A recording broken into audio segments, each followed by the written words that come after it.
بسم اللہ الرحمن الرحیم۔ السلام علیکم دوستو، کیا حال ہے؟ امید کرتا ہوں آپ سب خیریت سے ہوں گے۔ آج میں آپ کو ایک ایسے بادشاہ کا واقعہ سنانے والا ہوں جس کے ملک میں اگر کوئی بندہ کسی کی مدد کرتا، خیرات کرتا یا پھر صدقہ کرتا، مطلب کہ کوئی بھی نیکی کا کام کرتا، تو اس کے دونوں ہاتھ کاٹ دیے جاتے۔ اور اسی بادشاہ کے دور میں ایک عورت نے اس کے خلاف جا کر اللہ تعالیٰ کو راضی کیا اور صدقہ کر دیا، اور اللہ تعالیٰ نے اس کا صلہ اس عورت کو اسی دنیا میں دیا۔ اگر دنیا میں برائی کرنے والے لوگ موجود ہیں تو نیکی کرنے والے بھی لوگ موجود ہیں۔ ویڈیو کو شروع کرنے سے پہلے ایک درخواست ہے کہ ویڈیو کو آخر تک دیکھنا اور بتانا کہ اس واقعے کا آخر کیسا تھا۔ اسی دور میں ایک عورت رہتی تھی جو کہ بہت حسین و جمیل تھی، اور اس جیسی خوبصورت اور ذہین لڑکی پورے ملک میں نہ تھی۔ اس عورت کے پاس ایک فقیر آیا اور اس نے کہا کہ مجھے صدقہ و خیرات دو کہ میں بہت غریب اور پریشان ہوں اور میرا کوئی آمدن کا ذریعہ نہیں، اگر تم مجھے کچھ دے دو تو میں کچھ بھی کھا لوں گا۔ یہ عورت بہت پریشان ہوئی کہ اب اگر میں اس کو صدقہ و خیرات دوں تو بادشاہ میرے ہاتھ کاٹ دے گا۔ اس عورت نے کہا کہ میں کیسے صدقہ دے سکتی ہوں؟ اگر بادشاہ کو اس بات کا علم ہوا تو وہ میرے دونوں ہاتھ کاٹ دے گا۔ اس فقیر نے کہا کہ میں تجھے اس خدا تعالیٰ کا واسطہ دیتا ہوں جس نے تجھے اور مجھے پیدا کیا، مجھے اللہ کی رضا کی خاطر صدقہ دے دے، وہ تجھ سے راضی ہو جائے گا۔ اس عورت نے اس فقیر کو صدقے میں 2 روٹیاں دے دی اور وہ فقیر وہاں سے دعائیں دیتا ہوا چلا گیا۔ جب اس واقعے کا علم بادشاہ کو ہوا تو بادشاہ کو شدید غصہ آیا۔ اس نے اسی وقت سپاہیوں کو بھیج کر اس کے دونوں ہاتھ کٹوا دیے۔ پھر ایک دن بادشاہ نے اپنی ماں سے کہا کہ میری شادی کسی خوبصورت و نوجوان لڑکی سے کروا دیں جو کہ بہت ذہین اور ہوشیار بھی ہو۔ اس کی ماں نے کہا کہ ایک ایسی عورت میری نظر میں ہے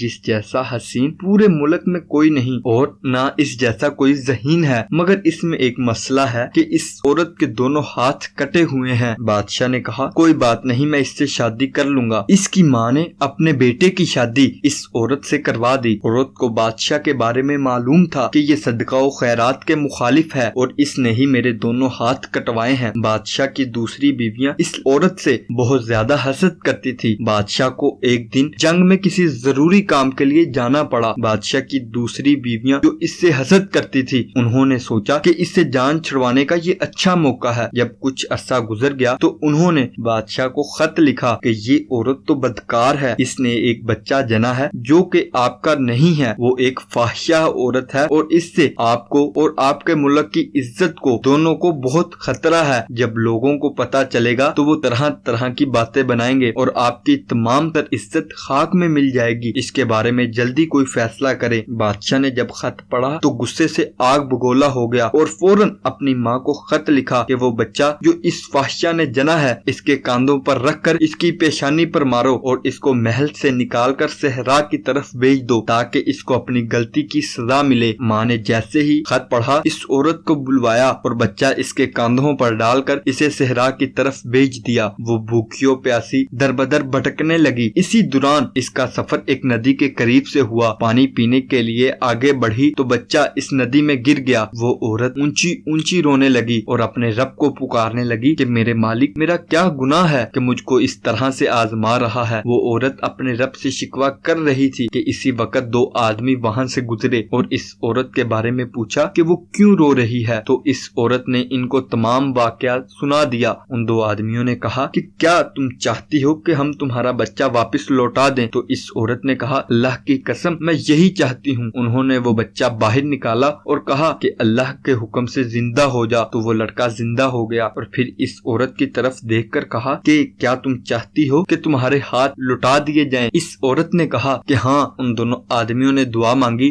تو اس عورت کے ہاتھ بھی واپس آ گئے۔ یہ عورت بہت خوش ہوئی کہ ایک تو اس کو اس کا بچہ مل گیا اور دوسرا اس کے ہاتھ دوبارہ مل گئے۔ اس عورت نے کہا تم کون ہو؟ تو ان دونوں آدمیوں نے مسکراتے ہوئے کہا کہ ہم وہی 2 روٹیاں ہیں جن کو تم نے اللہ کی راہ میں صدقہ کیا تھا، اور پھر وہ دونوں وہاں سے غائب ہو گئے۔ یہ واقعہ حضرت اکرمہ رضی اللہ تعالی عنہ سے روایت کیا گیا ہے، جس کی وضاحت اس تمام واقعے میں کی گئی ہے۔